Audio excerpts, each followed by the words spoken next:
السلام علیکم، میں حکیم علی حسن اور آپ دیکھ رہے ہیں علی حسن دواخانہ۔ آج کی اس ویڈیو سے میرے کافی حکیم دوست ناراض ہوں گے، لیکن حق گوئی سے کام لینا میرا فرض ہے۔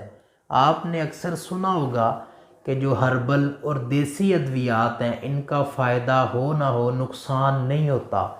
یہ بات کافی حد تک تو درست ہے، لیکن ہر میڈیسن کے لیے یہ بات درست نہیں ہے۔ کچھ میڈیسن ایسی بھی ہیں جن کا اگر غلط استعمال ہم کریں تو اس کے بہت زیادہ نقصانات ہیں۔ ٹائمنگ کی جو میڈیسن ہے ایلوپیتھک کے بارے میں اکثر مشہور ہے کہ گردوں پر اثر انداز ہوتی ہے۔ بالکل بات ٹھیک ہے، ایلوپیتھک کی جتنی بھی ٹائمنگ کی ادویات ہیں وہ گردوں کو بالکل ختم کر دیتی ہیں اور گردے فیل ہو جاتے ہیں، لیکن جو دیسی ادویات آیورویدک ادویات ہیں جن کی بنا پر حکیم لاکھوں روپیہ کما رہے ہیں، کیا یہ بھی ہماری صحت کے لیے فائدہ مند ہے؟ صورت انزال، امساک، قوت بار، ٹائمنگ کی جتنی بھی ادویات ہیں جن میں سے پاورفل ادویات جو بنائی جاتی ہیں، جو مشہور کمپنیاں بناتی ہیں یا پھر طبیب حضرات خود بناتے ہیں، ان میں کن چیزوں کا استعمال کیا جاتا ہے اور ان چیزوں سے کیا اثرات ہمارے جسم پر مرتب ہوتے ہیں، اس کے بارے میں بات کریں گے۔ سب سے پہلے آپ سمجھ لیں ان میں کون کون سی چیزیں ڈالی جاتی ہیں۔ تو ان میں افیون کے مرکبات، تخم بنگ، تخم دتورا یا پھر دتورا کے پھول اور اجوائن خراسانی، اس طرح کی ادویات ان میں استعمال کی جاتی ہیں۔ یہ ادویات ہمارے جسم پر کیا اثرات کرتی ہیں اور کیا یہ ہمارے لیے فائدہ مند ہیں، ان کی ڈیٹیل میں جانے سے پہلے آپ سے میں ایک قصہ شیئر کرتا ہوں۔ چند دن قبل میرے پاس ایک مریض آیا جس نے مجھے بتایا، حکیم صاحب میں پہلے بہت زیادہ بہادر تھا لیکن اب میں بہت زیادہ بزدل ہو گیا ہوں۔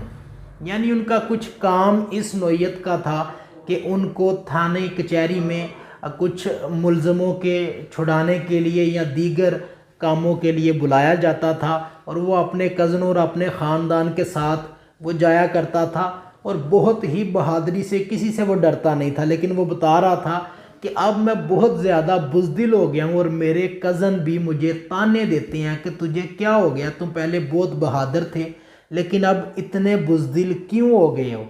تو میں نے اس سے پوچھا کیا تم ٹائمنگ یا پھر لذت بڑھانے والی ادویات تو استعمال نہیں کر رہے؟ تو اس نے مجھے بتایا ایک بہت مشہور کمپنیاں، میں بالکل بھی اس کا نام نہیں لوں گا، کہ اس کی میڈیسن میں چند عرصے سے استعمال کر رہا ہوں اور اس کے بعد سے ہی مجھے یہ مسئلہ بننا شروع ہوا ہے۔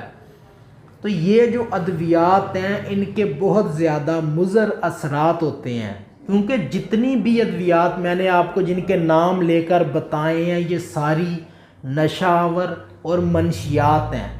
یعنی یہ اس طرح کا نشہ تو نہیں ہے، لیکن ہم یہ کافی نسخوں میں استعمال کرتے ہیں۔ ان کی مقدار اور مریض کی نوعیت کے حساب سے یہ استعمال کروائی جاتی ہیں، کیونکہ یہ اعصاب اور دماغ کو سن کر دیتی ہیں۔ ان کے جتنے بھی مرکبات ہیں یہ دماغ اور اعصاب کو مکمل طور پر سن تو نہیں کرتے، لیکن کافی حد تک سن کر دیتے ہیں، اور جو افیون ہے وہ لکوے اور فالج کا باعث بنتی ہے۔ یہ ادویات جسم میں خشکی پیدا کر دیتی ہیں اور ہماری منی کی پیدائش کو کم کر دیتی ہیں۔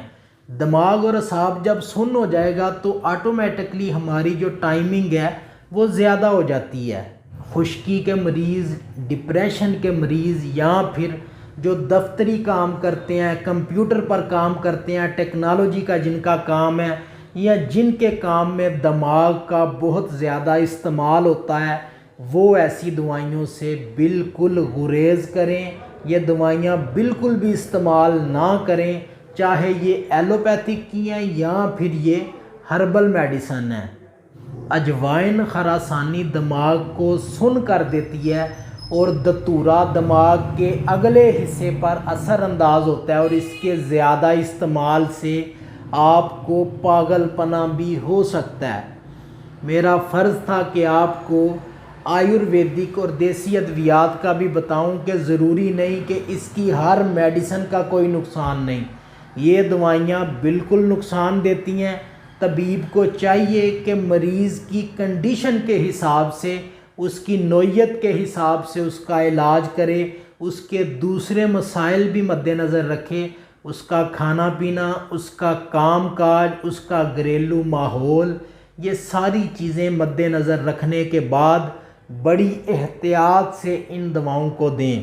ایسی خطرناک دوائیوں سے پرہیز کریں، اپنا بہت سا خیال رکھیں، دعاؤں میں یاد رکھیے گا۔ اللہ حافظ، اللہ نگہبان۔